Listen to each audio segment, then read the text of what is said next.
Listener discretion is advised. Adam Carolla and Dr. Drew. Loveline, coast to coast. Hey, everybody, it's Loveline.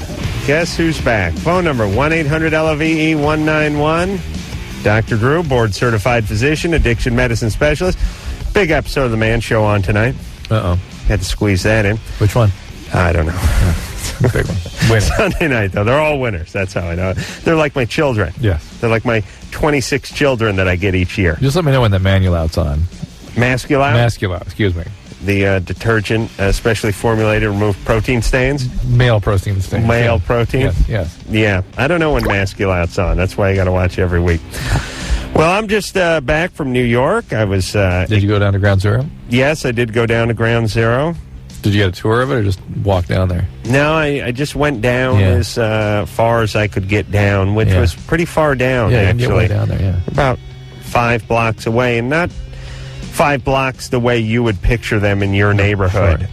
They're very short. Each block's probably a couple hundred feet. So it's, 200 yards away kind of thing. Yeah. And, the thing that's, besides how massive the thing is, and what it looks like color-wise, Jimmy said to me, wow, there's a lot of wood in that World Trade Center, he says. And I was getting prepared for an argument, because he can argue anything, as you know. What it is I said, no, there's not a drop of wood in there. That's just rust and cement, and cement, charred stuff. But from the distance you're looking at, it looks like a huge pile. The only thing you can liken it to, in a way, is like when the timber industry does a bunch of clear cutting and they put everything down the flume down the river and it gets piles up or something. But the pile's like 8 stories high. Right? I know, but from where you're standing, you can't even see around it. You can just see the front of it. That's right. And it's daunting. And the other thing that's amazing about the thing is it's still burning. Yeah, still. Did you go at night? No, I did not go at night. I went at night, and that smoke coming off at night with the lights on it, it looks like, like a movie set. Yeah, it really is what movies are made of. With all it's like mood lighting with the haze coming off. It's as if someone's pumping it in. But I was there 2 days ago, and it's been a few weeks plus, and smoke's pouring out of that thing. I mean, it's Isn't that amazing? It's not on fire, but it is still hot, still smoldering. There's material that is burning, and it's weird because so much of that building is concrete and steel and glass. What's burning? And drywall. Gypsum. Acoustic ceiling tiles and aluminum tracks and grease and cables, and it's like, what is still burning down there? Yeah. And, there's a couple of things you figure out from these sort of things, which is when fire gets hot enough, everything burns at a certain point. That's right. Steel I-beams obviously begin to burn at a certain point, and that may be part of it. But anyway, very sobering being down at Ground Zero a couple days ago, or at least as close as I could. Left early this morning, 6 a.m., from my hotel in New York. Which is 3 a.m. Pacific time. Good thing I went out and partied and drank like a fish last night. And got to the airport 3 hours early. Was upset to find out that no booze served in New York before noon. Uh-oh. Did not know this. Uh-oh. I am going to have to start traveling with a flask. Because let me tell you, especially since, Drew, you'll back me up, I used to get stewed on the flight before the whole terrorist scare.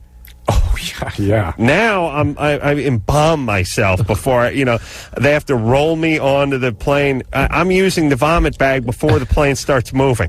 Nice. Good times. I mean, but listen, am I right? I mean, come on, you're flying out of JFK. You think you're just going to sit there with 3 cups of coffee in you like a bear claw? I did. You go insane. I did it last week, it's an eerie feeling you get on that United 767, which is what I did. I was on American 767. I thought, oh boy. Yeah. Man. Oh, it was nice. I went to sleep. Yeah, you went to bed, but I need a Bloody Mary. So no booze before noon in New York, which I didn't know about. And I don't know if it's new. And you always hear them bragging about, you always hear New York bragging because they go, we serve booze till 4, and you pussies only serve it till 2. But I'd like to come back with, hey, buddy, our bar's open at 7 when bars should open. You got a big 5 hours. Anderson is saying 6 now. Is it 6? That's right. 6 a.m. our bar's open. Full 6 hours you got to wait in New York to get yourself a snort. So that was bad. But wait a minute. What? 8? They gotta wait 8 hours. No, our bar's open at 6. Yeah, but those goes 4 a.m. Oh, right. What I'm saying is I mean a full 6 past when ours open and a full 8 after yours close. So eat my shorts, New York. We got 2 hours on you. You're gonna have to call Giuliani on this one. Yeah. And but the good news is somehow the plane is like international waters. Because the second I got on the plane, I ordered the Bloody Mary, and here came the Bloody Mary. Right. And I thought to myself, well, we're still in New York, aren't we? We're on the ground, for Christ's sake. As a matter of fact, I'm 20 feet away from the place I was trying to get a drink from when I was inside the airport. Maritime law. So anyway, I had a few. I had Jim Brown, legendary Hall of Fame running back, sitting behind me. Wow. In the plane. Yeah. Did you recognize him right away? Yeah, no sleeves and the kufi hat. Yeah. Jim Brown dresses like Jim Brown. He's a Jim Brown action figure. You know these guys, you think they put a look on for the sports shows or for the talk shows? No. Oh, no. That's him. Jim Brown dresses like Jim Brown. It's like it's a new uniform for him. Yeah. Sleeveless, all in black, wearing the kufi hat, a weird little sort of African. It's a little bigger than a yarmulke, a little smaller than a top hat. And he's sitting back there. Had a uncomfortable conversation with him. What? Well, when we landed in L.A., there was a bomb threat in the airport at LAX today, which was great because our plane landed like a half hour early. And by the way, anyone who's ever flown, you see what happens to whatever time, whatever that margin of time is that you land early, see how that is eaten up before you get into the airport. Right. It always gets eaten up. Right. Because waiting for somebody to pull out of the gate. Out of the 1,000 times I've flown, I've landed 10 times. I've landed early, and they're always bragging about it. Well, it looks like we're going to be on the ground about 15 minutes early. And we thought, we're supposed to come in at 11:55, but we're going to be touching down about 11:25. So it's about a half. They're always bragging, but then you get on the ground, and now you burn it on the ground because they go, well, we got here a little bit early, so the gate's not ready. It's like, yeah, no ass. We're early. I don't care if it's in the air. I guess now we get to just sit on the tarmac. So we sat out on the tarmac for about 15 minutes. The gate opened up. We pulled into the gate, and now there's a bomb threat on our side of the airport in the terminal, and nobody can get off the plane because the bomb squad's going through the airplane, going through the terminal. And so they figured it'd be safer in the plane. Yeah. And I'm just sitting there stewing because now my early arrivals have gone out the window. We sit there for about an hour. They finally connect the jetway, and they open the door, but we still ain't going nowhere. So I say to Jim Brown, who's standing behind me holding his attaché case, Jim, I know you're Hall of Famer, and you're used to carrying the ball, but you got a few pounds on me. I'd like you to lead, and I'll go in behind you. Now, I need you to be essentially my fullback. Right. And when the gate guy comes up, he's probably one of these gay ticket guys, you lay into him like he's an inside linebacker who's trying to step up and fill the hole, and I'll cut off your block, and I'll go like OJ through the airport. And he's like really serious, and he goes, I don't block. I run the ball. When I played, that was the deal it was, and that's the deal it is now. You know these guys who are so goddamn serious about themselves that they can never even F around, even with some scrawny white dude who played a little high school ball and is trapped on a plane with them. Like even that they can't risk screwing around with. Yeah. And I came back one more time. I said, yeah, but you're bigger. My wheels are probably better than yours right now. Why don't you just throw that block and I'll cut right off in it. I carry the ball. For a minute, I thought we were actually playing. I got caught up into it. You're in the huddle. I was in the huddle. I started audibleizing at that point. All right, so let's get ourselves onto the phone and here we go. Talk to Kim, who's 15. Kim? Oh, my God, am I on there? You are. Oh, my God, Adam? Kim? Mm-hmm. Oh, Adam, I love you. Yeah. I missed you, Adam. Get in line behind Jim Brown, baby. You missed him? Yes. Yeah. Oh, my God. Why? Okay, can I just say something real quick? I think you two are, like, really cool. And, Striker, he's cool, but he's no Adam. So, No, that's Okay. true. Well, you welcomed Adam back. That's nice. Thank you. No one else mentioned anything like that, please. Now, what's up? Shut up, Carolla, hairy bastard. Okay, yeah. My question is, like, today, I thought I had an orgasm, but I'm not sure. Well, what happened? Okay, I was in the shower, right? And I was just fooling around and stuff, and then it was like, all of a sudden, I had the whole handheld thingy, right? And I had it there for probably like a minute, and I just felt like a big rush, Yeah. right? And then all of a sudden, I just got like felt hella like jello-y or something, and then it's like for a second I couldn't breathe. There you go. That about does it. There you go. Really? Good time. Yep. Enjoy it. You'll never experience it with a man. Well, not for many years. Okay, I have another real quick question. Hold on, Drew. Yeah. I don't know how your house is outfitted. I do know you probably have 5-6 bathrooms in that palace, and I don't know how many of them have the handheld shower things, but I suggest... I don't compete with that. Took I'm them all saying out. cap them Yeah. and remove them. They're gone. Good man. No. That's a man cannot compete with Can that. only be trouble. That's right. Go ahead, Kim. Yeah, okay. My other question was, when are you going to have Alien Ant Farm on your show again? Soon. Whatever. Yeah. Any estimates, Ann? No. I don't know. Alien Animal, she knows. So they're coming. Hold on a second. When? Well, don't say it so we can all The hear 30th. it. The 30th of October? That's what we're trying for. 30th of October. There you go, Kim. I'll tell you, when I have a young daughter and she starts getting to puberty, I'm going to take all the running water out of the house and just put a well pump, an actual hand pump. No. like the Old West. That's when you want them to be in the shower. staying in? Stay in the shower. Just keep them in the shower. Put sprayers all over the place. That's interesting. Yeah. Then it'll simonize. Put the extended hose on it so they can make it to school, but not to the boyfriend's house. Exactly. Well, that's All right. you know, You may be right. That's a good point. Laura, Yeah. you're 17? Yeah. What's up? I called like August the 2nd or 6th. Hold on, let me check my registry here. Yes. You called Laura, about August the 6th. a guy who took your virginity, it says here. Right. All right. Well, you tried for an update, and I didn't have the phone that night, and I haven't really had a chance to call except for last week, but Adam wasn't there. All right. It's not the same. All right. What's the update tonight? Well, I haven't touched liquor since. Had the chances a million times. Found a 21-year-old friend who's offered to buy me tequila, but I'm like, no. And can't seek the professional help because we lost our insurance and we're flat broke. Weren't you saying, if this is going to be a stretch, but that you couldn't say no? Wasn't that your thing? For what? That if a guy approached you had trouble saying no? Oh, yeah. Yeah, that's what I still remember. do. Let me also make this observation. The people who pronounce insurance are half as likely to be insured. Oh, my data says less than that. Less than half? Yeah. I got to Well, check my my mom's book. the only one with the job with the benefits, and she lost her job. All right. So where's that leave us? That leaves us with you not drinking, and you understanding that drinking is making you or helping you make bad choices, right? Yeah. Yeah, also is a bad sign.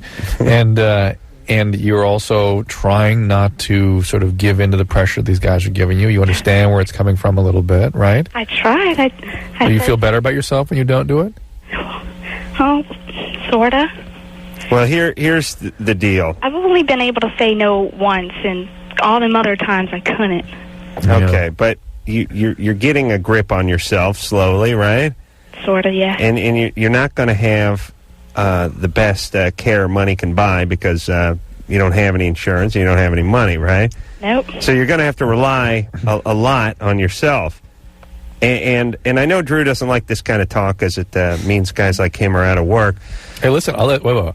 Go ahead. 12-step is an option that's out there, too, and it's free, and it puts guys like me out of work, and I think it's a great option for people. Fine. But you give the rest of the work. The guys. Well, I just mean this is going to be tougher for you than it may be for a lot of people that have other means at their disposal, resources at their disposal. So you're going to have to really discipline yourself. Can you do that? Oh, yeah. Just, you said I'm getting a grip. I'm getting a grip on one thing, but I'm losing it on others. Where are you getting? You're getting the grip on the alcohol. Yeah. Where are you losing it? I dropped out of school, getting my GED. Yeah. I got to take 5 tests before the end of December because 2002 they're making the GEDs twice as hard. Mm-hmm. So I have no chance. All right. of passing. If All right. Well, what do you want to do? You want to get a job? No. What do you want to? Don't you have to get a job? Yeah. Well, all right. Get a job. Well, it's kind of hard. See, the only place they'll hire a teenager is fast food and grocery. What do you want to that's do? right. Yeah, what do you want to do, Laura? Would you like What's being your plan? like the ambassador to Albania or something? You're 17, for Christ's sake. You got a 4th grade education. What's your plan?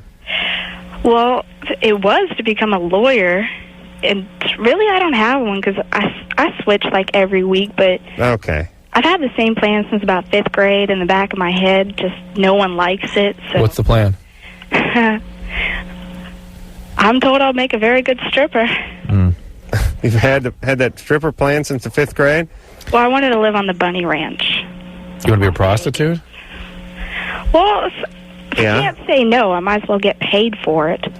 Yeah. Interesting. I wanted to be a stripper about the 5th grade, and then the ass hair kicked in, and I realized That was it. Yeah. You didn't have the goods. I had to pursue my other dream with pirate astronaut, as you know. Hey, Laura?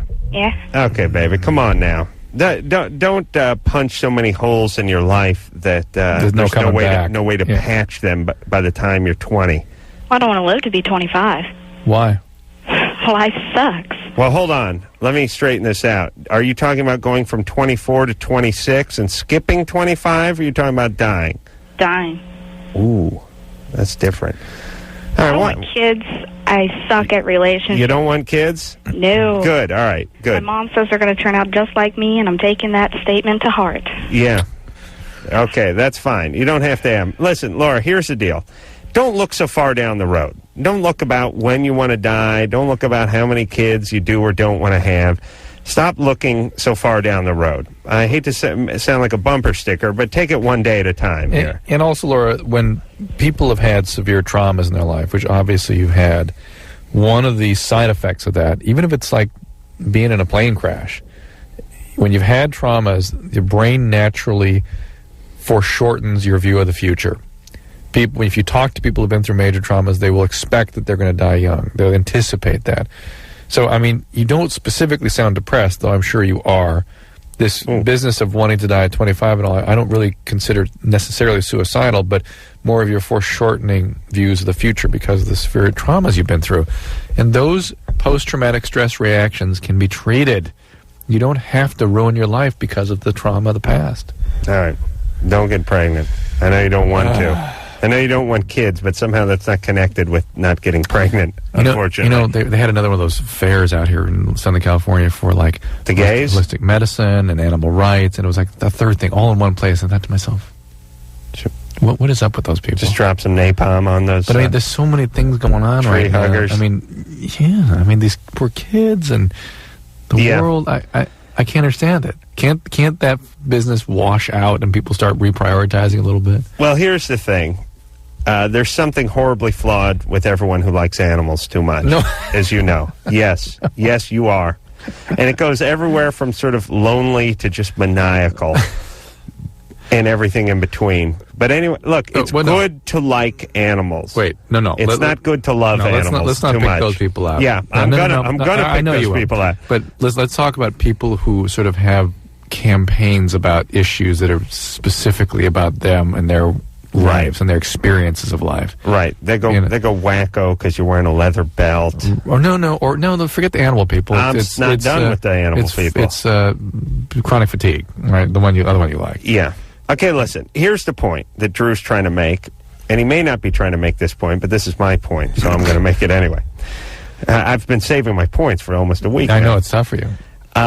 As long as there's human beings on the planet, like young Laura over here, who's in a world of hurt, she should take priority over any animal. That's the way I look at it. All right. If you love animals so much, the human is the first animal you got to take care of. Ironically, the people that do the most for animals seem to have a certain disdain for human beings because they look at human beings as the ones who enslave these animals and devour these animals and use these animals for them. You have a point, but be that as it may. Yeah, that's true. Be that as it may, I think it's more that people need to find their sort of connection with some meaning in life, some spiritual, some transcendence, some connection with other people, some meaning. Right. Outside of looking for the right herb to make me feel better. Well, listen, I was watching 60 Minutes tonight, and they had a whole thing on the Muslim religion. And they had a couple of guys who were speaking on it. You know, the thing that's funny about whenever they talk to the clerics and the higher-ups in the Muslim religion, you know, it's always like, it always reminds me of, Love and Death, Woody Allen. No. Forget what it reminds me of. It's always the same speech, which is, what these people did was horrible and should not be forgiven. But you must understand, you know, it's like, oh, really? America with its oppressive nature and its foreign policy, it's like, oh, okay, now you're saying it wasn't a bad idea.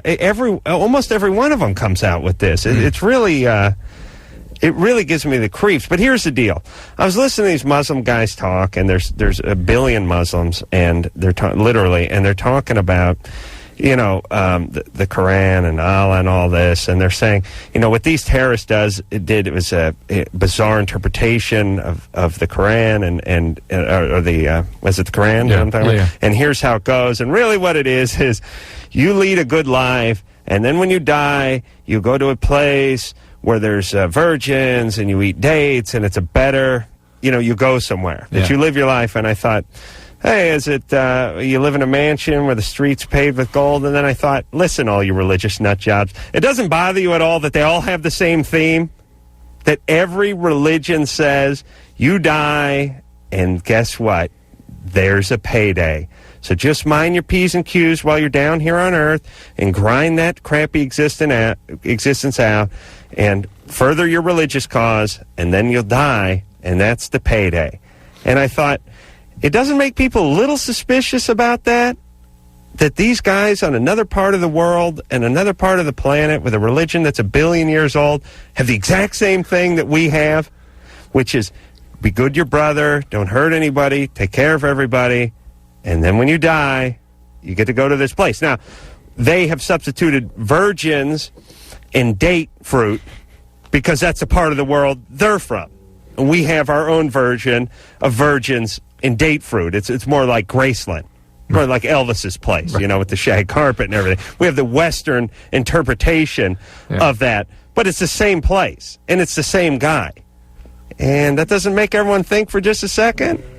I mean, how is it that we all stumbled onto the same notion?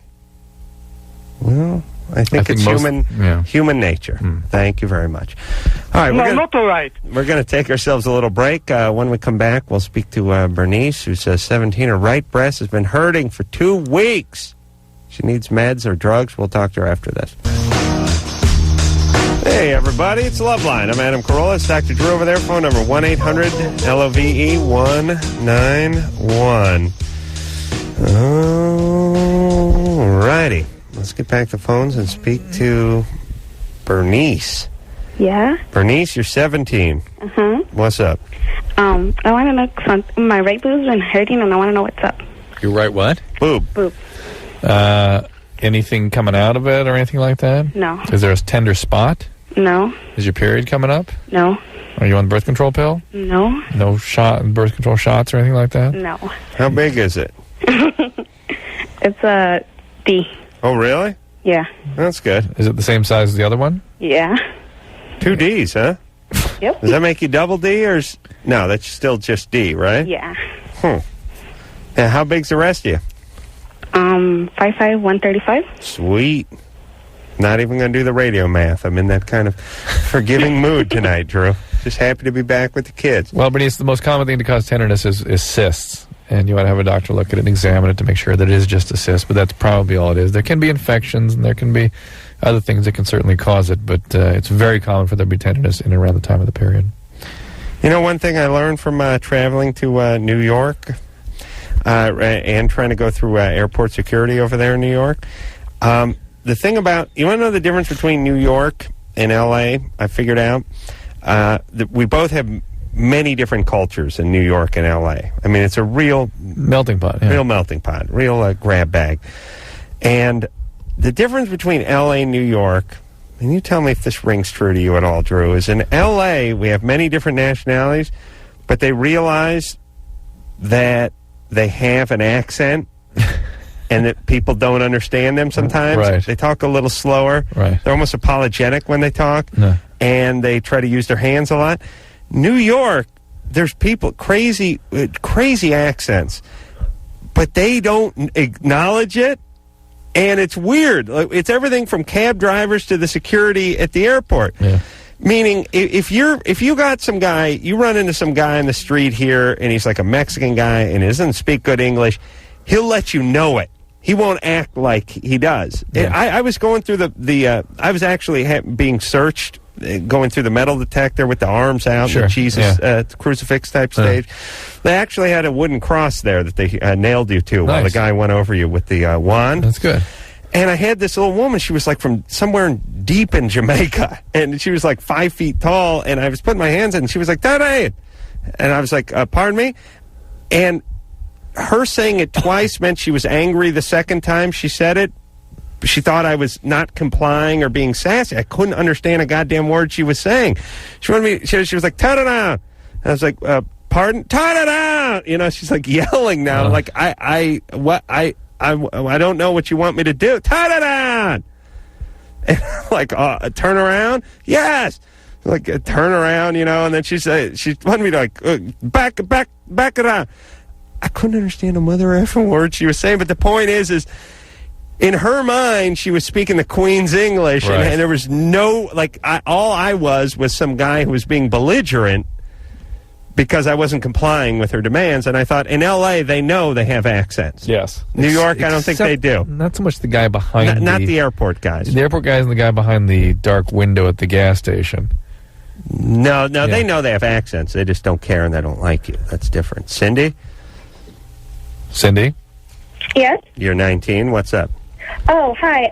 Okay, since I was 14 years old, I've had, like, a constant long-term relationship. I've had about 3 consecutive ones, and I'm 19 now, and I'm finally single and on my own.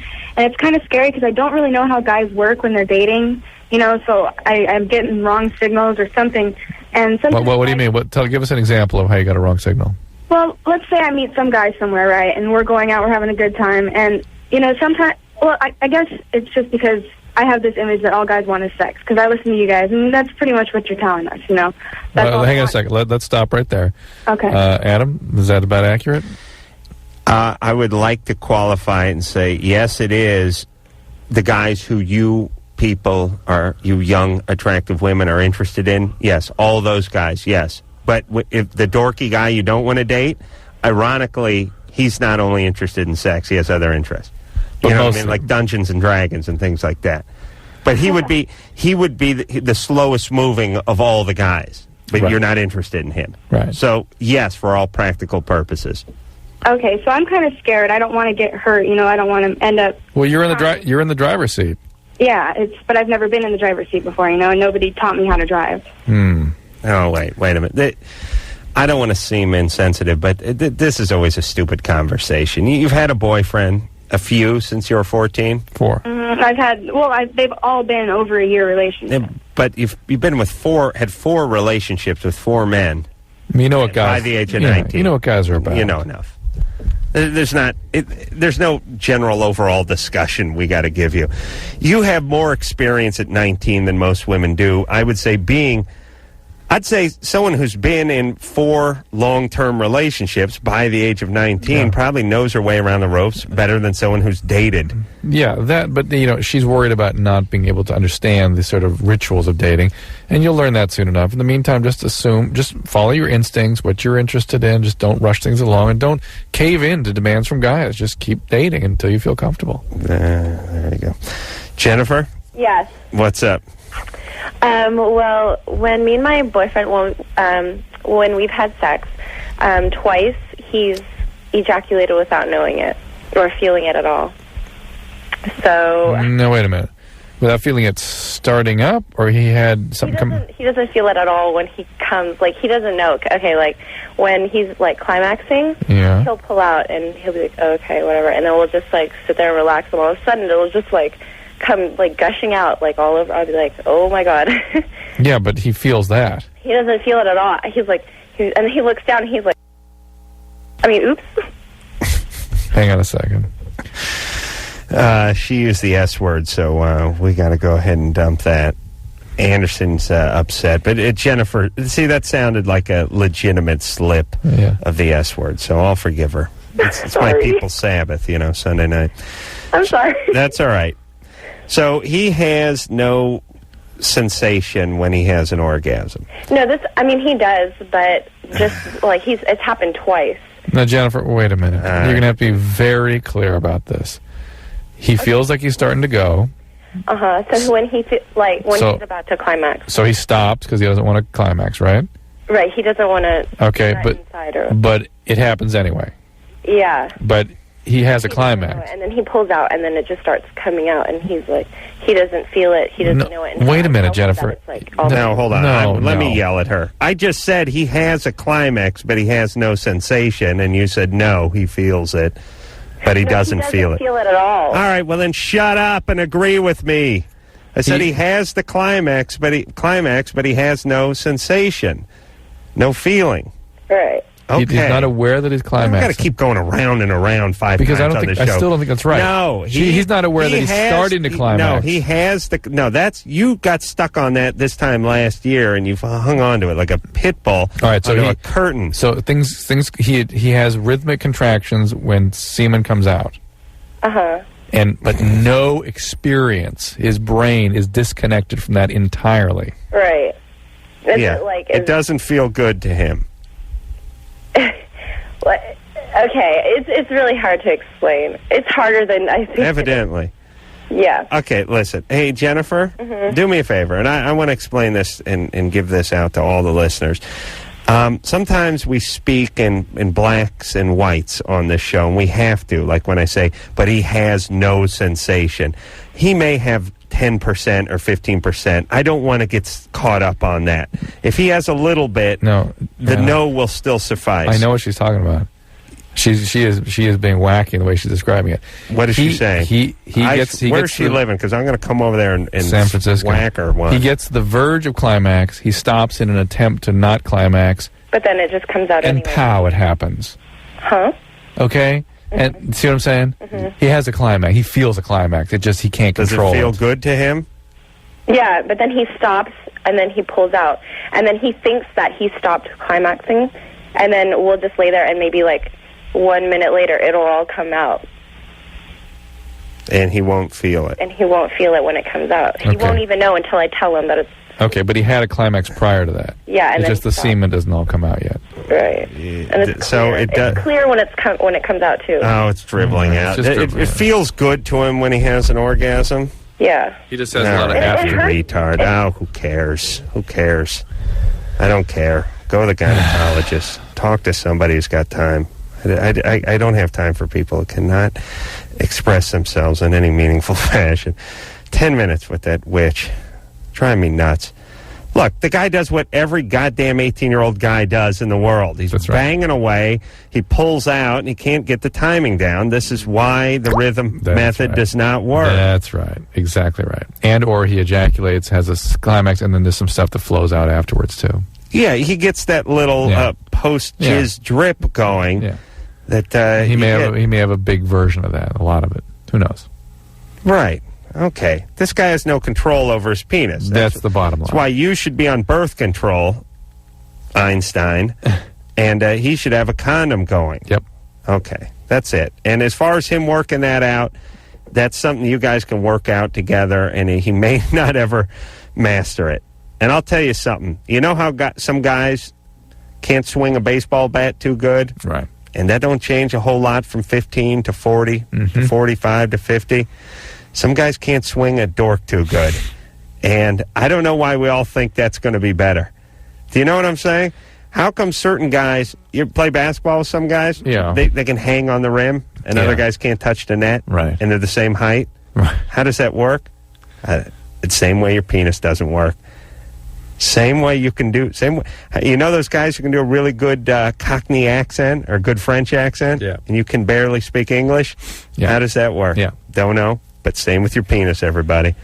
You can work on a little bit, but not that much. That's why you got to wear the condom. Brandon? Yeah, that's me. You're 16. What's up? Yeah, basically my friend called me the other night, and she was just freaking out. And she told me that my friend was going to be running away. He's going to go sometime this week and pawn off all his stuff after his parents leave for work. And then he's just going to take off and go down to California with 2 other friends. How old is he? He's 16. What's going on in his home that it's got to get away? Well, he just moved here from Vancouver. He was here before. He moved there for about a half a year. And then he came back here this summer. What is going on in his home that he needs to run away? Hold on a second. A little Loveline there. Okay. A little Loveline recreation. What is going on in his home that he needs to run away? He used to live in Vancouver. Then he came down here with his parents. What is going on in his home that makes him need I to told you he lived in Vancouver, you idiot. Brandon? Yeah, sorry. That's all right. All right. Okay. Why I told you that is because he hates it here now. It's his home. I don't think there's anything really wrong there.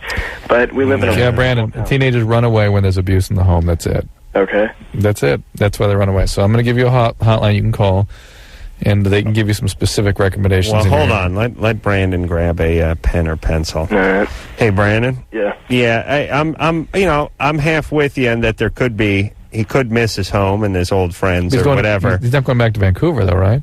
No, he's plans on running to California. Yeah. Hey, Brandon? Yeah. Could you talk him into Arizona? We got enough jackoffs running around here, quite honestly. You know what I'm saying? Yeah. You tell him, and I'm serious, an apartment in a halfway decent neighborhood in L.A. is $1,000 a month, all right? Okay. Meanwhile, Tucson, he can get himself a palace for $650 a month. Yeah, am I right, Drew? Am I right? Yeah, he can live for $150 a month in Tucson. Easy. It's too much. Your nut is way too big here in L.A. Understand? And it's a life of gay porn. I did it. Drew did it. We all do it. But most don't get out. Right. I did some gay porn in the late 70s. Here's the number. It's 800 422 4453. 4453. I think you may have to go through Child Protective Services to really get something going here, but it means something really substantial is going on in the home. All right, maybe. You're a good guy, Brandon. Thanks. Take care of him. Yeah. And Drew, let me say this. I know you always talk about wholesale abuse going on the home front whenever there's a runaway. I agree with you, but I'm gonna say a couple of things. There are always exceptions to everything. Big difference between 12, 13 and 16, 17.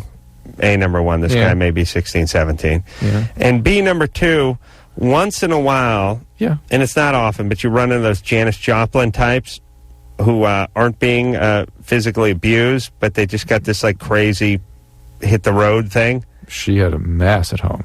She didn't have a mess at home. Yeah. No, she didn't. Addict parents, sure. No. Oh, yeah. Look into it. I know the story. She's a heroin addict, Janet. I know, she is. That doesn't come out of nowhere. Yeah, it can. No. Listen, you don't think in 1967 when you're in the midst of that scene doing that you can get strung out on something? Oh, yeah, but you have to get the gene first from somewhere, and the gene comes from the alcoholic parent. But let me ask you, do you need the gene for heroin? Oh, absolutely. Why? Because if you don't have the gene, I give you heroin, I can make you dependent on it. But then that's what I mean. But then when it comes time to stop, you just stop. It's no big deal. After you become dependent on it? Absolutely. No, Drew. Why am I smarter than you when you're a doctor? This was first studied in Vietnam when a bunch of soldiers came back dependent on morphine, and a bunch of them just stopped, and their addicts kept going. The addicts have the continuation gene. That's the part of the non-addict. That's why people right. But I can make you addicted to morphine after surgery accidentally, and then the non-addict will stop. The addict will keep going. You can find the addict gene in any family if you want to trace it back. If you're looking for it, you can find it. It needs to be within 2 generations. It doesn't mean that there was abuse going on in the family. It means she had an alcoholic parent, but whether or not that was abusive or not. Listen, I know her whole rant, right, and it wasn't a great. I'm sure there were better childhoods, but she had that. I'm getting out, and I'm getting out early, and I'm saying that some people have that, and maybe more men than women. I don't know. All right, we'll take a break. We'll be back. Hey, y'all, Loveline. I'm Adam. That's Dr. Drew. Eating a big sack of nuts over here. You're home. Let's talk to Dave, who's 16. Dave? I have a problem with my English teacher. She's one of those stereotypical type of 50-year-old teachers, weird and old. My problem is that I suspect she may have something with me or for me. Why? Well, she's awfully nice to me, and some of the time she keeps me after class and asks rather personal questions. You ought to be ashamed of yourself. Like what? Give me an example of one of the questions. Well, for example, one day she came after class and we had a big project due next day, and she said, what are you doing tonight? Do you need any help or anything like that? Do you need any help? The temerity. Can you imagine that? A teacher asking if you need help? Shocking. All right, so maybe she's interested in it. No, I don't believe it. Hang on. No, but I mean really that it's not just like regular help. I mean, yeah. Sometimes when I raise my hand for her to check my paper or something like that, most of the time she puts her hand on my shoulder. And, all right. Well, she's one of those really odd types. All right. Well, how much longer you got with her? Where are we? The whole year, because she's an English teacher, and I just started. Okay. All right, suck it up. And she doesn't do that to anyone else? Here's at least my choice is, it's either to confront her, talk to the principal, or try to avoid her. I'm saying that if I confront her, she's probably going to deny it, and then I'll look like a fool. Is anyone else noticing this? Excuse me? Is this just going on in your head, or is anyone else saying, gee, it's so uncomfortable? No, I think it's only me, because oftentimes I never see her asking, No, I'm not saying does she do this to any other people. I'm saying to other peers. Hold on. How many times have I warned you about talking to the callers? I know, it's awful. It always backfires. I have to. Listen, Dave. Compelled to. Yeah. Let me give you some options. You can talk to her. She'll deny it. You can talk to the principal, and she'll deny it. And you can make things really uncomfortable and weird. So, here's what you do.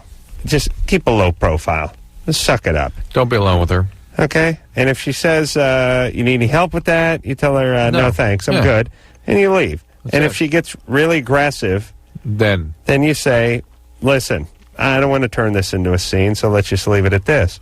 And she'll back off. You pull together some witnesses, too. You let other people sort of see. No, you don't. No, but, listen, if there was something going on, he's 16 in 10th grade, 11th grade, you think everyone in that class wouldn't be aware of it? I mean, they'd be all over it if they saw even anything, a hint of something weird. Well, that may be still a possibility. He just misinterpreted your question. No. But anyway, it falls under the who cares category.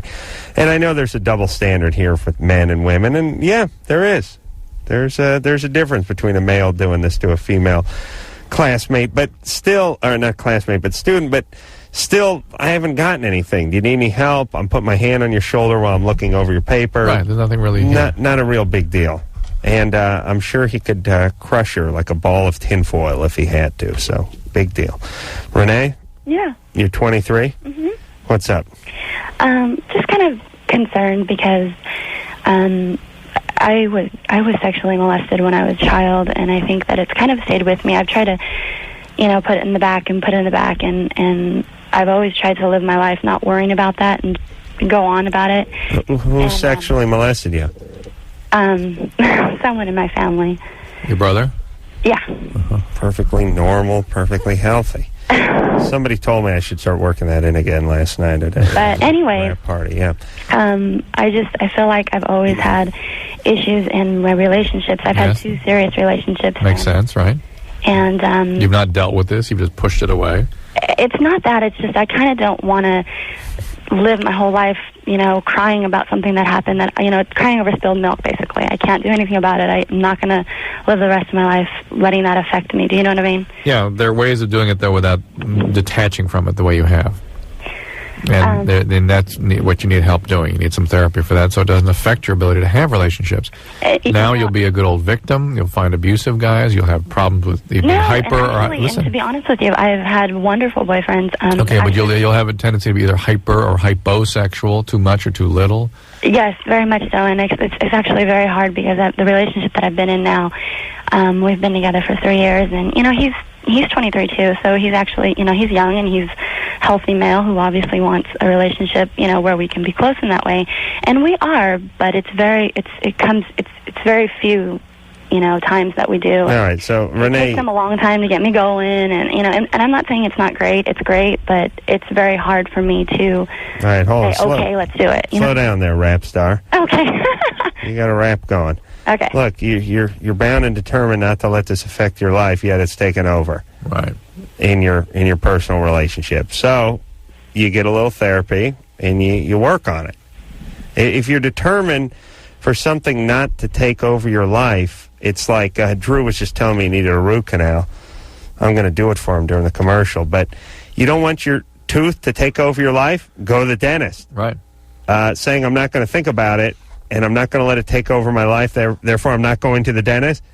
Now that's when it takes over your life. Every time you chew, it takes over your life. Yep. That's right. Yeah, so you got to go have it. You need a nice crappy day at the dentist, maybe 2, and then it won't take over your life. Ironically, That's right. And substitute dentist with shrink, and that's what you need to do, Renee. And we'll take a break. Hey, y'all! It's Loveline. I'm Adam Carolla. It's Dr. Drew over there. All right, I'm getting close to hitting that wall there, Drew. No, you're not. I really am. Oh, that's right. Because Went Okay. to bed at 2. Yeah. Got up at 5:30, and it's all been a blur. All right. And it's You'll be all right. 3 hours later. Now, for me. this is that time when another hour after a 36-hour stretch, 1 hour sort of not a meaningful period of time. Oh, don't worry, kids. I'll be there for you. All right. Sarah, Yes. you're 23. What's up? Hello. How are you? I'm tired, but I'm hanging tough. So now, is this hurting me? Is what hurting you? Eating cum. Is eating cum hurting you? Yes. Well, Hurting her? Yeah, is it hurting her? Yeah, hurting me. Is it damaging her? I imagine her No, I don't gargle it. her spirit might be impaired by it. You want to do it on a plane, you have to do it with a plastic spoon. I figured that out in the last few weeks. No, it's even more bizarre. You get sometimes metal utensils but a plastic knife. I've had that, too. No, I don't believe it hurts you, unless it's infected semen. And, it's a good way to get sexually transmitted disease. It's a way to get sexually transmitted diseases. And I was up at Cal State Sacramento. This guy stood up and said that his girlfriend had been told by his mom that would give her a sore throat because she'd gotten a sore throat. And her mom went, "You know what that's from?" Yeah. And I thought, wow, what a strategy. Smart. I'm going for that with my daughter, and the fact, Sarah, that semen is loaded with calories. That's right. 2,000 calories per teaspoon. Liquid fudge. Is it really? Oh, No. just loaded with calories. But listen, how much of this you taking in? I don't know, maybe like a tablespoon, maybe a tablespoon and a half. From the same guy? Huh? From the same guy? Oh, yeah. Yeah, I mean, I don't mean per sitting. How about per week? Per week. Oh, I mean, how often are you doing this? How many times a week? Maybe 4 or 5 times a week. Oh, boy. Okay. And hey, what's wrong with just spitting it into the toilet? Because he likes me to eat it. Eating it. Yes. So somehow that description I find even more offensive. Yeah.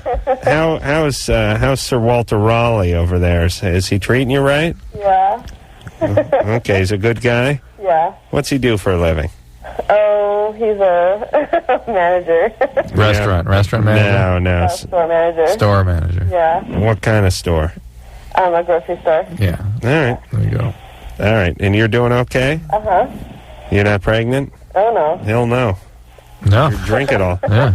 You got any kids? And that definitely can't get me pregnant. That's correct. Any children? Yeah, I have one. Oh. Where's Daddy? In a different, town. I see. Yeah. He didn't work out? Okay. How you doing with the kid? Really good. Okay. Is this guy becoming daddy? Oh, no. Oh, no? No. Do you understand what he's asking? You shouldn't bring Not right now, at least. you shouldn't bring him into your child's life unless he's going to be around for at least 6 or 7 years. Yeah. You understand that? Yeah. All right. Okay. Take care. Oh, okay. That's all? Yeah. Cheers. Okay, Good times. Yeah. Bottoms up. Bon appetit. To your health. Mazel tov.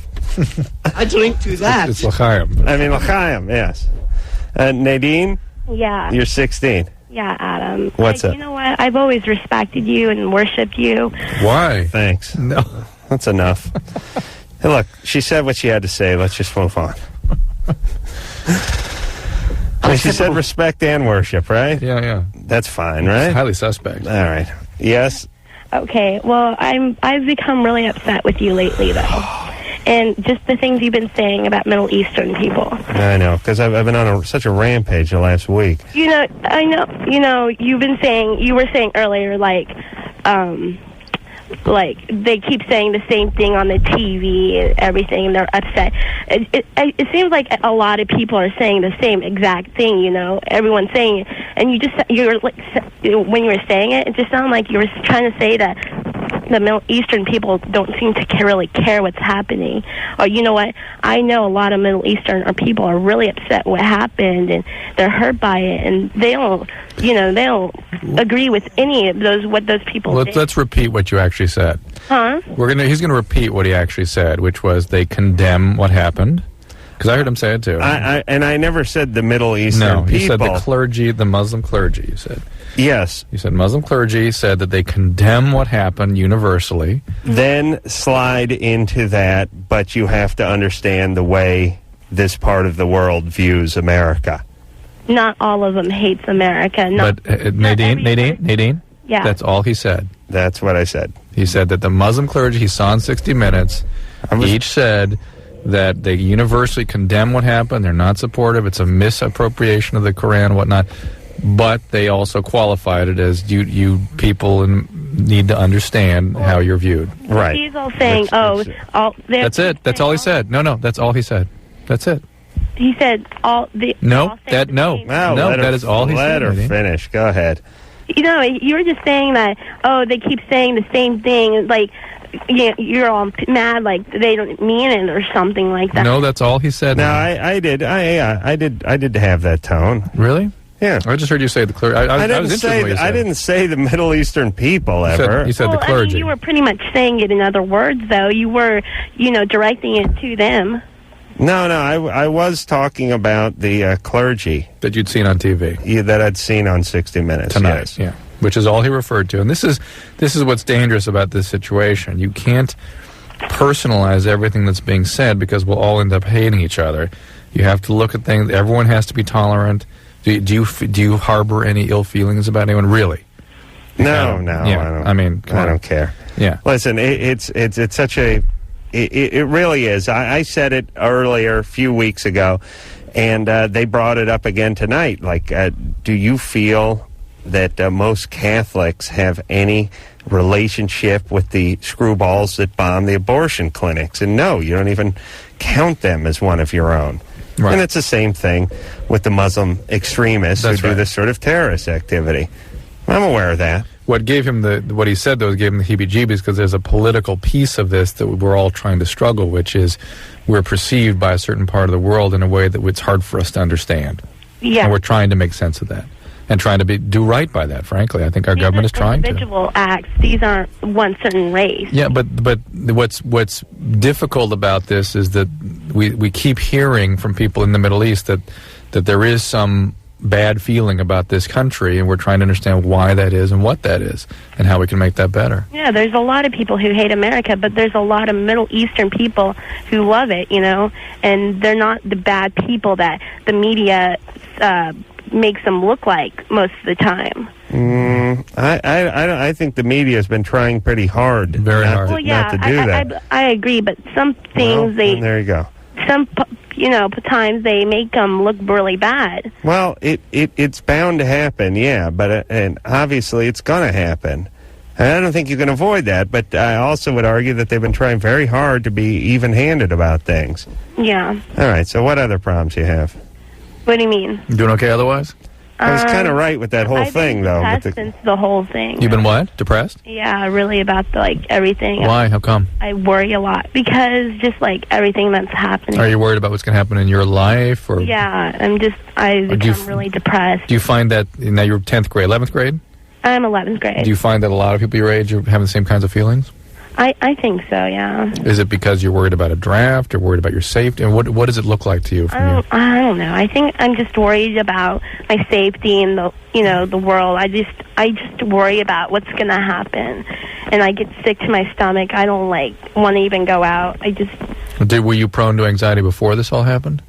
No. Well, kind of. But not so bad. Not so bad.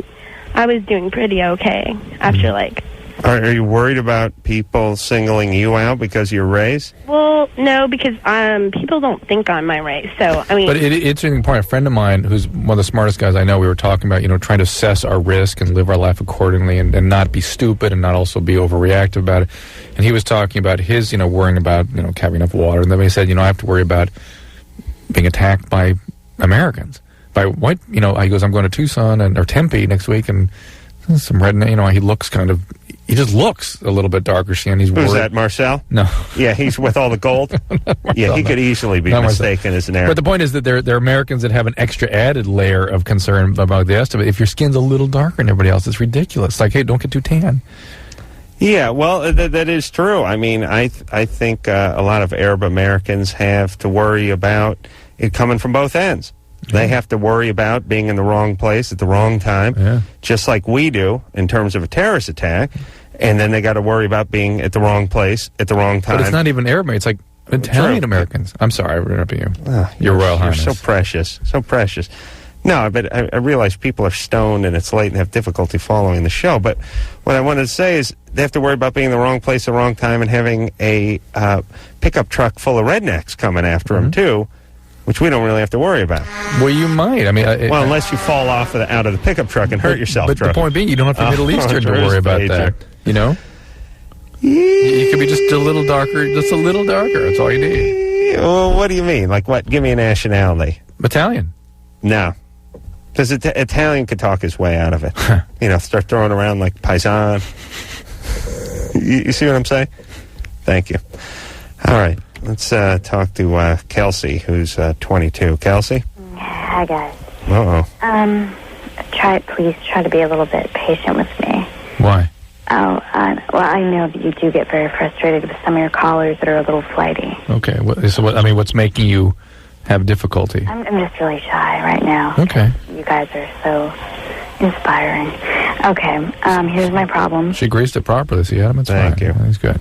Okay, my problem here is that I've been dating the same guy for about 3 years now. We had a very active sex life in the beginning of our relationship after we grew close. And, it was pretty much like we were like rabbits, okay? His father was killed in a car accident a couple years ago. He was a drunk driver, and ever since that, his, sexual performance has pretty much been non-existent. So 2 years of, what, erectile dysfunction? It's just pretty much any kind of... He's just not into sex at all, not interested in sex? It's almost like he can be, but then he can't really quite, the intimacy just doesn't really last, All right. Is he on antidepressant medicine? He's been in therapy, and they've discussed their issues, but it just doesn't really seem to have a large... Is he on medication? He was actually on Prozac for about a year. All right, well, that'll shut you down pretty good. So but he hasn't been on it for a while because he just honestly was pessimistic about it and said it wasn't really helping him as far as, the constant obsessing thoughts that he was having over it. He was really close with his father. How old is he? He's 23. And his mother died when he was about 3 or 4 years old. So he was really close to his father. All right, but it also resurrects all that old stuff about mom, too. But, so you're saying, and this is going to be, it's always difficult. You're saying he does not have any erectile problems. It's almost, it's more so he cannot have an orgasm, I would say, as opposed to just not being able to, become aroused. He can become aroused, but it's like he's so withdrawn just so quickly. It's almost like a on-off switch, No. So he has erections, just no orgasm. Like there are even times that he's been drinking, and it'll naturally bring out almost... Is he got an alcohol problem? No. I just mean... All right. But just to make sure we're on the same page, he has the erections. He has libido, he has erections. At times. yeah, at times he will have. Hold on. She asked us to be kind to her. I know, but that's why I'm going to go number 2. Right now? And I'll be back about 15 go ahead. minutes. No, go about 5 minutes. Give me about 5 minutes with her. You think you'll find out whether he has an erection problem or not? I think it's sort of a general feeling of disconnect. Okay. Let's give it that. All right. Well, why don't you dump him? Oh, no, we're very close. Okay. But you're not very close anymore. No, actually, we are, but it's not sexual at all. Okay. Well, he's been we're off together, but he just can't seem to come through. What do you think a Viagra pill would do for him? Well, hopefully it would keep his mind in something that would keep his mind on the intimacy would be good. Yeah, why don't Drew? What do you think? Is he a candidate? That's a reasonable thing. I mean, maybe the guy needs to prime the pump a little bit. Maybe he needs a good outing under his belt. You know what I'm saying? Yeah, the Viagra will not make him more interested in sex. It will just make his penis hard and stay that way. Thus, more interested in sex. He'll get hard and then he becomes distracted. He'll still be just as distracted, but he'll stay hard. He won't go down. And the other thing is, it sounds like he really needs some treatment. He is not being properly treated, it seems to me. Here he was on Prozac for a long time. It didn't work. No one adjusted it. He was having sexual dysfunction from it. No one addressed that. He's been 2 years obsessing and grieving in a pathological way. He needs treatment. He's seriously depressed. And that needs to be treated. Yes, the therapy is great, but it sounds like there's something more that needs to be done here. And I suspect he's resisting it. All right. Waldo. Yeah. You're 25? Yeah. I'm intrigued because it said race team partner is a deadbeat. Yeah. What's that mean? I knew you would be. Actually, because you're the one I wanted to talk to, but I wanted to say hi to Dr. Drew. You guys are the Hey, Waldo, what's up? What it is like, Turn your radio down there, Waldo. All right. Oh, boy. Mm-hmm. What it is like last year, I came on to the team. He had this race team. We raced down to Orange Show in San Bernardino. And I came on. Hey, Waldo? Yeah. Turn the radio down. Turn the radio down. All right. Now you got to hang on for a little while, Waldo. All right. You understand? You understand, we asked once and it didn't get accomplished, so we're just going to have Not it even hold for at all. You notice that? It was the same volume in the background as before. Well, here's the fantasy. Here's the deal, everybody. When we say turn the radio down, it's not like we got tipped off or we're playing a hunch. You understand the reason. I'm going to sound like an angry Bill Cosby here. You understand the reason we tell you to turn the goddamn radio down is because we can hear the goddamn radio. So if you just say, hold on, walk over to the radio and mime moving the knob and then come back, it's not like we're your parents and we say brush your teeth and you wet the toothbrush down and then put it back in the holder. We actually know it's still on for the same reason we knew it was on the first time, which is we can hear it. You guys all, now that we understand the math on that in the holder, we actually know it's still on for the same reason we knew it was on. That's what we hear, which is we can hear it. Thank you. All right, Waldo. We'll give you a second chance. All right. Okay. How's that? Is that good? Yeah. Okay. So go ahead. He asked me to come on last year to be his crew chief on his team. What kind of race team? We raced down to Orange Show in San Bernardino in the pony stock division. Pony stock? You race in the pony stock division. Yeah. Which is some form of stock car? There are 4 panels, a 4-cylinder class. We're circle track races. We're NASCAR affiliated. Uh-huh. We race for NASCAR points, just like the big boys. Open wheel? Uh-huh. Okay. What kind of engines you run? The 2.3, 4-cylinder. Yeah. What are they, like Pinto engines? Yeah, they're Pinto engines, basically. How do I know so goddamn much about cars? It kills me how much I know about cars. But that's a good thing. Single overhead cam? Yeah. Oh, genius. Solid lifter. We're running the solid lifter on the 2.3 now.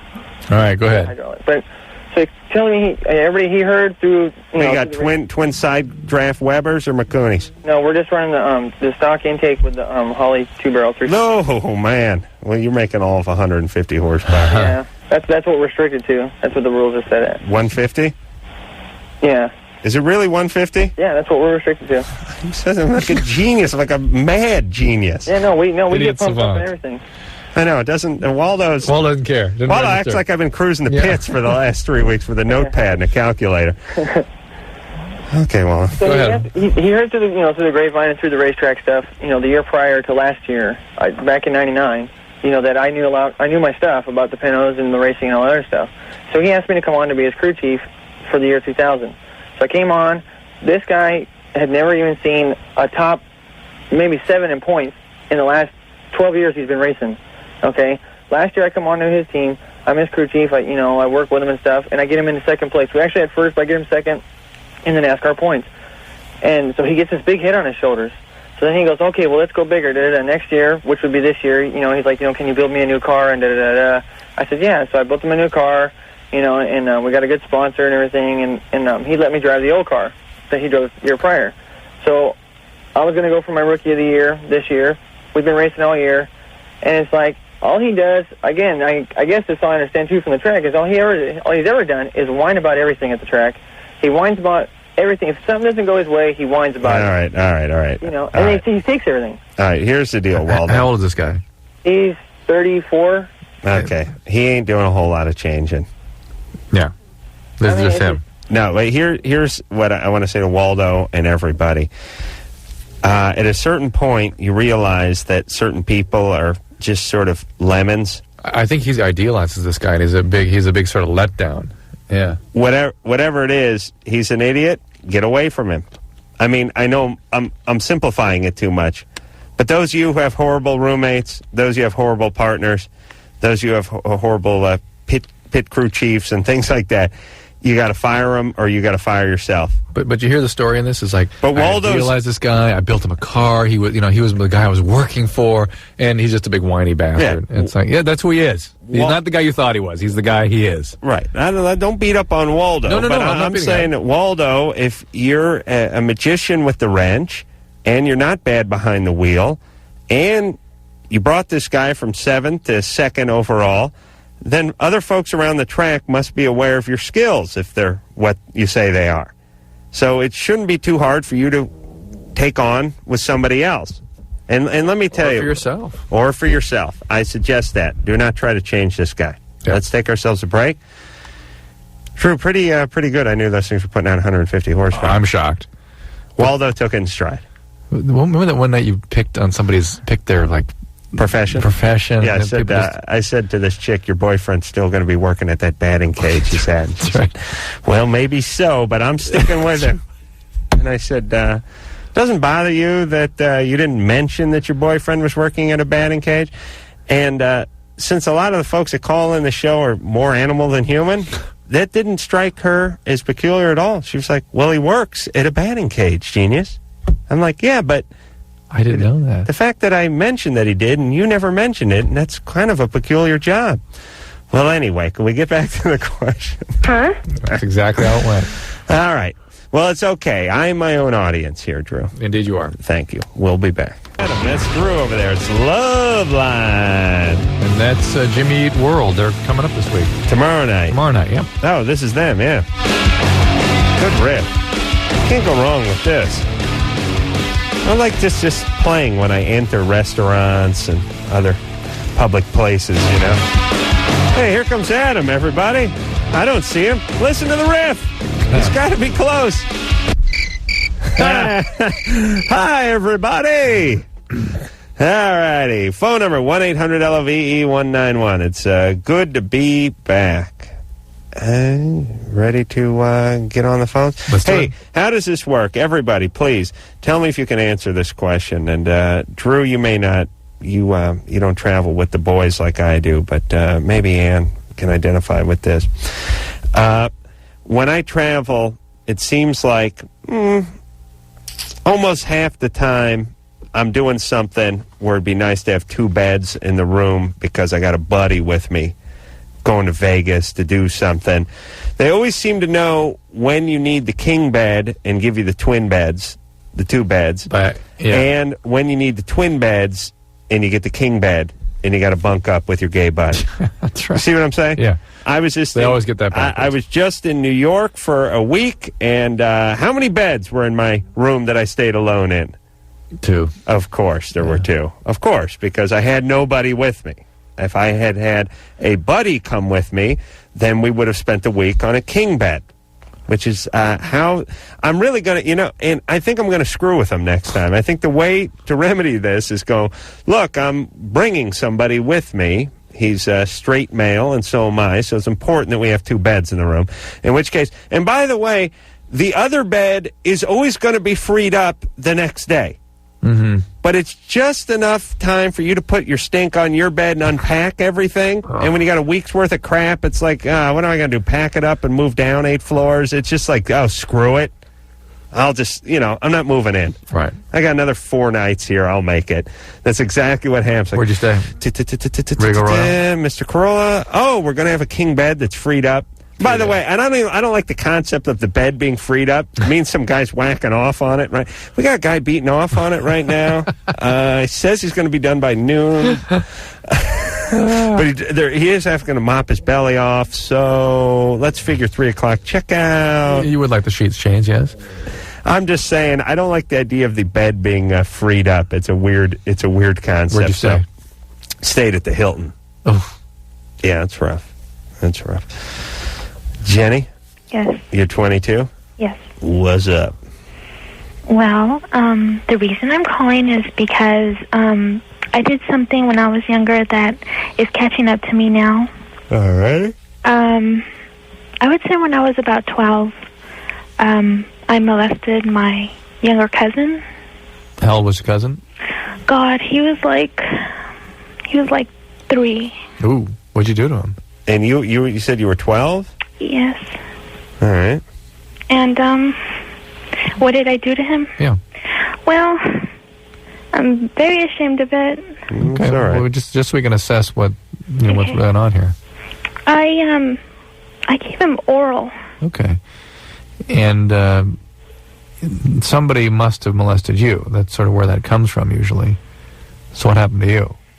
The only thing that I can think of is when I was younger, my mom took me to a babysitter, and the babysitter had an older son, and I remember that he was trying to French kiss me while I was supposed to take a nap.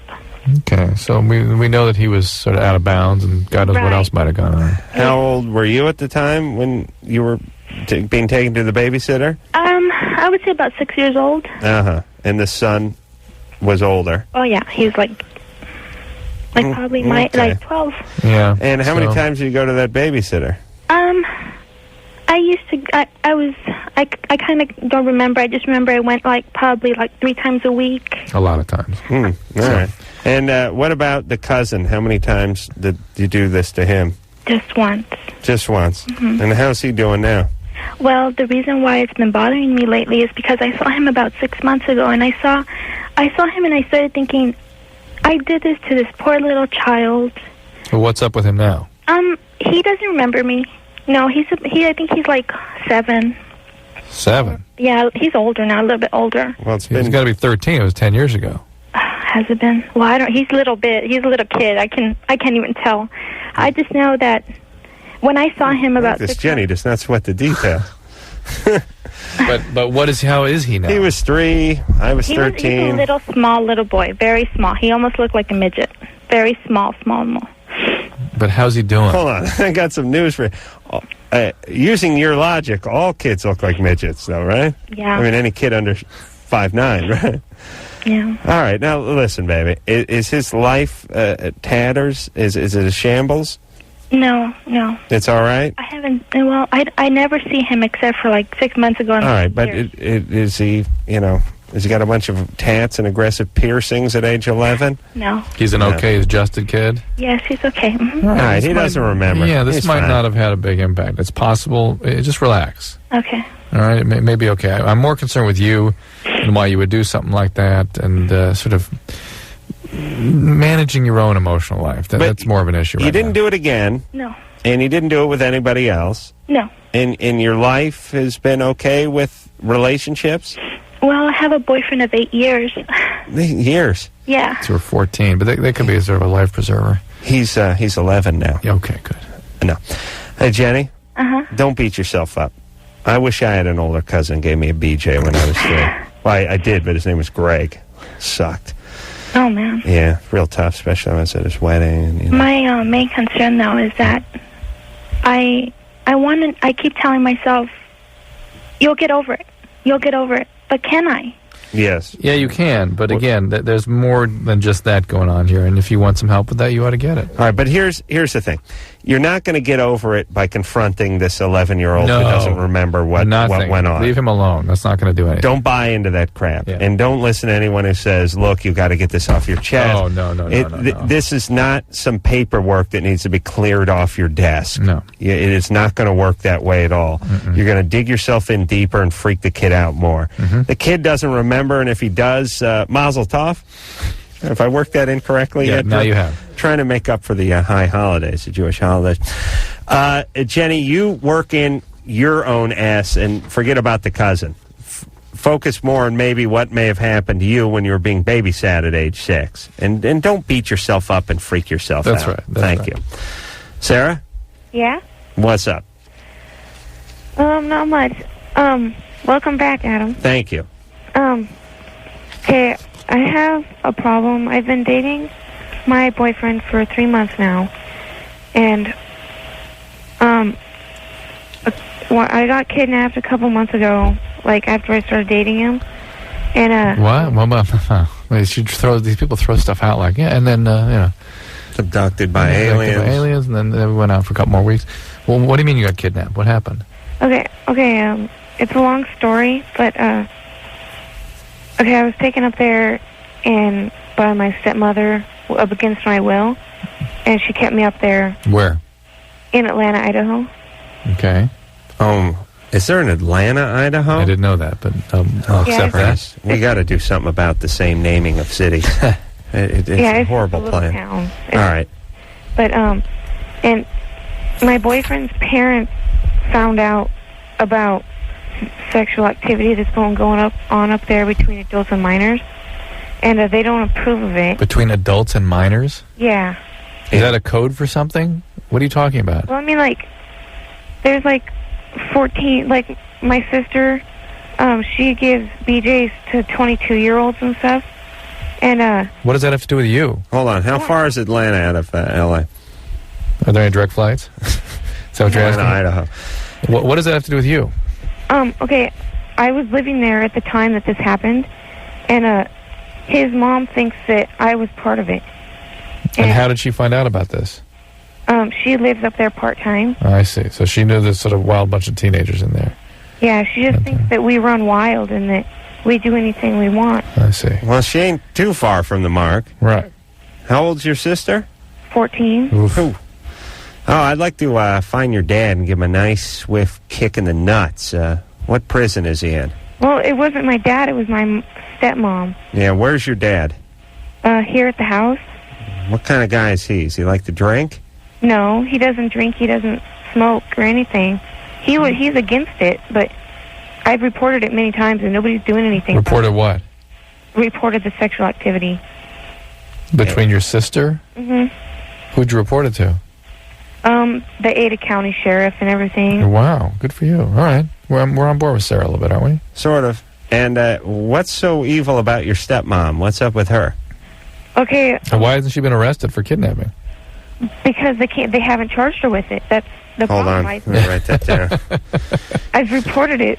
Yeah. Well, okay, hold on a second, Sarah. Sarah's interesting. She falls into that. I'm one to like her, but she has a little bit of that thing that our callers suffer from, which is they act like we read the book and they're just explaining the movie to us, when in fact we have not seen the book. Right. She's talking to us like we pretty much know Sarah's scene and the scene up there in Atlanta, Idaho. Yeah, of course. The thing with the minors having sex with adults. We're all well aware of that. That's why everyone knows she's filling in some of the details, but we know the basic overall plot structure. Sarah, keep in mind we don't know anything that's going on, so you have to speak in a little less code. I bet if you spoke to the stepmom, she would have a totally different story about why she took these kids out of where they were. Yeah. And usually when people who are kidnapping aren't arrested for kidnapping, it means they ain't kidnapping. Right. Is basically what I'm thinking. But, Sarah? Yeah? All right. So let's try to get things patched up with you and your boyfriend. How old's your boyfriend? He's 14. 14. You guys having sex? No, I've never done anything like that before. Okay. Can you patch up with his parents? Can you get to know them a little better? Maybe gain their confidence? Well, I've tried to get to know his mom's one that basically has a problem with it, and I've explained to her that I have nothing to do with it. Yeah. And, oh boy, that conversation. She started to kind of okay it, and yeah, forget about I don't have anything to do. Don't. The conversation where the 15-year-old girlfriend comes up and goes, the oral sex with the 22-year-old, not me. I was around the corner at the AM/PM. Come on. Well, what do you want her to do? I want her to say, Mrs. So-and-so, can I make you dinner tonight? No. Can I be your buddy? That's a more ridiculous conversation. No, can I be of assistance tonight? Just make a friendship with her sometime. You're not even living in the same town as them anymore, are you? No, I'm living in New Plymouth, Idaho, and they live... Oh, New Plymouth. You're out in New Plymouth? Yeah. And what's that? That's about 75 kilometers away from Atlanta, Idaho? Actually, it's about 105. Christ. They moved. Yeah, I just right. moved about 2 months All right, ago. so how can you date this guy if you're over in New Plymouth and he's over in Old Boise. Plymouth? He's in Boise. In Boise. We kind of have a long-distance relationship, but we see each other on weekends. All right. How do you do that? Who drives? My dad. Okay, so your dad's doing something here. Yeah. Okay, so here's the deal, Sarah. Let me give you the overall plan. What you're doing for your sister is great. Talk to your dad about your stepmom and what's going on with whatever those feelings are. Enlist your dad and stepmom and the powers that be, the sheriff and whatnot, in helping your 14-year-old sister find a little guidance. Mm-hmm. And as far as the parents of your boyfriend, this will sort itself out. Tell the boyfriend to work on them. I don't think Sarah's going to be a good spokesperson for this. Right. The boyfriend needs to explain to listen, Mom, here's the situation over there. Here's the way I feel about Sarah. You can supervise us. I can say, yeah, it's going to come down on the weekend. In the house, when the parents are around, that kind of right. thing. Plus, I'm a dude. Would it kill you if I got a BJ? Come on, Ma. You want me to go gay? Thank you. We'll take a break. We'll be back. Hey, yeah. Headbanging going on in the next room. I'm Adam. That's Drew. Good to be back. Good to have you back. Yeah, good to be have and had back. Yeah, I missed the kiddies. Forgot what I was doing. All right, let's talk to Ryan, who's 17. Oh, I don't even believe Ryan. Ryan? Hello. All right, go ahead and convince us this is a true call. call. I'm going in through my parents' stuff. I need to get some socks, right?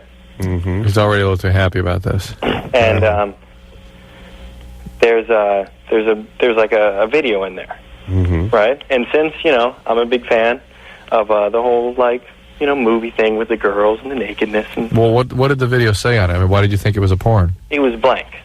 All right, but it was in the sock drawer, so it was suspicious. That's right. You know, Adam. Dude, I listen to you all the time. All right. Porn. You got to check it out. All right. I mean, I've never seen my parents really into that whole thing. Who do you think you're talking to? So yeah. So I go to watch this thing. Right.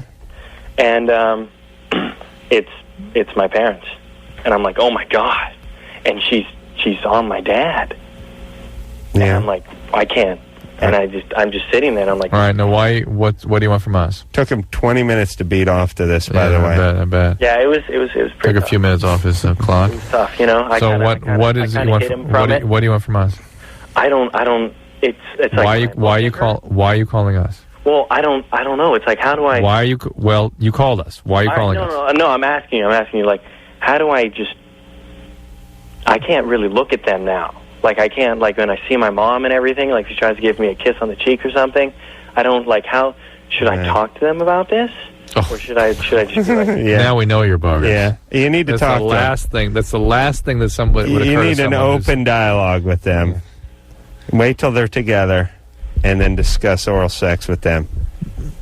Okay, Ryan? I don't really want to do that, though. Well, don't you got to do that. Don't do that. It's your only choice.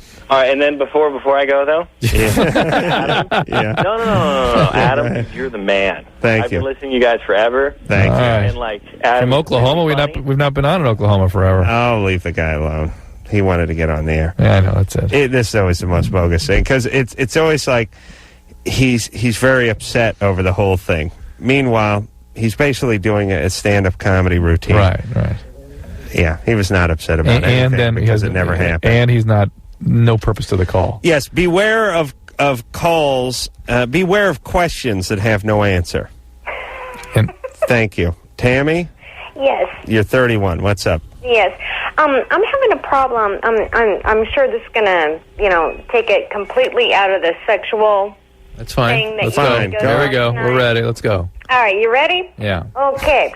My son is an 8-year-old little boy that goes to a private step mode program school. What does step mode mean? Hell if I know. I still haven't figured that one out yet. Okay, but you use that word as though we would know what it means. We don't know what it means. Well, I thought maybe somebody else would.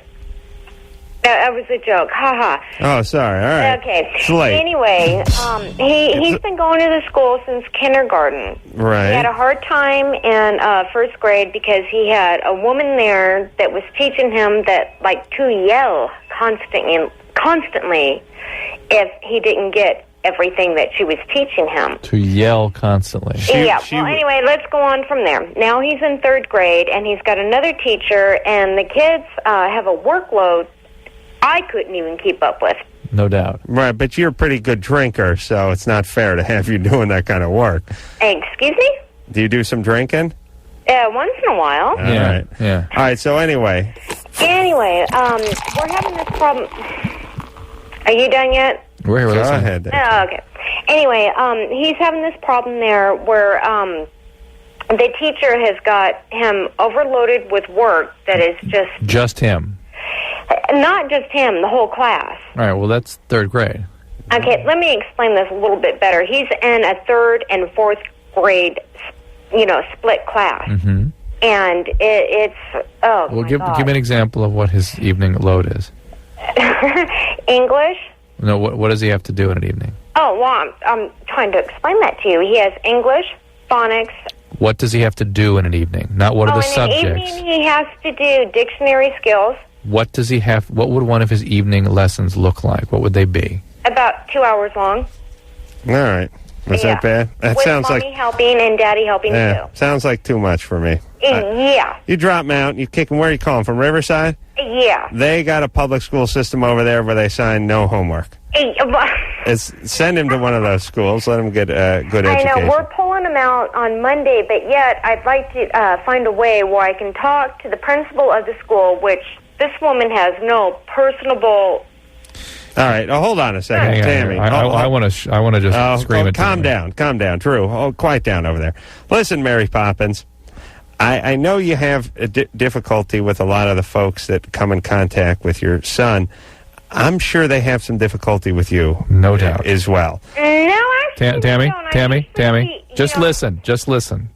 I'm listen saying for a second. that as easy as it is for you to have some contempt for these people that are in your son's life, they may have that toward you maybe 10 times over.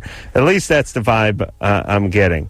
Okay, well, you have that one wrong because I usually play the game until they started really screwing with him really, really bad. And that's why I wanted to talk to Drew and not you. Well, what about everyone else in the class, wise ass? How are they getting done? How are they getting through with the work? My son's the only boy in the third grade class. Oh. Yeah, So what? Well. What does that mean? No, but what does that mean? It means that, he's not getting the attention that he needs. Everybody in that class is all girls. So what? Okay, let me explain something to you also. With this school, by third grade, there's no boys in there. Yeah, Tammy, here's the deal. Your son's being Hold on a second. No boys. Well, now that's a shocking revelation. No. That totally what changes. What I'm trying to tell you is that the boy ratio drops by third grade. All the parents, take their kids out of there. If they're boys, they're gone. Well, are none. the idea here. By the time they graduate from, the 8th grade, because it only goes up to 8th grade, there's like maybe 2 boys in the 8th grade class. All right, hold on. Listen, This Tammy, these are the people I loathe in life. They're perpetually annoyed. It's always someone else's fault. Right. There's a big conspiracy theory. Yes, that's and right. the conspiracy theory is really against them, Yeah. except for their child becomes them, Yes. that they leave out in the world, and it becomes a little annex to them, It becomes a colony of them. extension of them. And here's the sad thing. This kid's being afforded this wonderful opportunity for higher education, and she's going to sabotage the S out of that. I mean, that's the reality, is that if your kid's going to compete in a very, very competitive world of education, he's going to be working his ass off from now till he's 28. Working his ass off. Right, I mean, that's just like it. I did. No, if that's where she wants him to compete. If not, Yes. take him out. But he has an opportunity. He may be up to it. They're not telling you that he's not up to it. They're telling you to push him along Right. and let him do his thing, and you're going to sabotage that. So enjoy. Well, Tammy's thing is he's being singled out, except for the whole class has to do the same Of course, workload. of course. And what a shocking revelation that she doesn't approve of the principal, who Yeah. she may have to have a conversation Yeah. with. I'm guessing there's not too many people in Tammy's life that she approves of. Well, not anyone that gives her anything that makes her frustrated or upset. That's right. Then it's there absolutely must be taken care of and moved out of her life. We have now added ourselves to that very long course, list of of course. people that Tammy is frustrated with. Yes. But Tammy, you signed him up for that school, so I think it's wonderful that he's in it, and it'll get a lot worse. If you a lot don't, worse if you in don't the next like few him, years. send him to public school. Look at me. I went to public school. My kids do about an hour 15 a night. And I'm literally a millionaire. Literally. Yikes. Literally. Ain't got that in you. Yeah, everybody. There you go. Good to be back. Going to be back with Jimmy Eats Chachi. Jimmy Eat World. Oh, Jimmy Eat World. That's right. And then Cypress Hill and Deftones. All right. All this week. So until next time, this is Adam Carolla for Dr. Drew saying mahalo. Like, I don't know what you want me to do. Ta-da-da! This has been Loveline. The opinions expressed on this show are not necessarily those of the staff, management, sponsors, or this station. The producer for Loveline is Ann Wilkins Ingle. Loveline is a presentation of Westwood One Entertainment.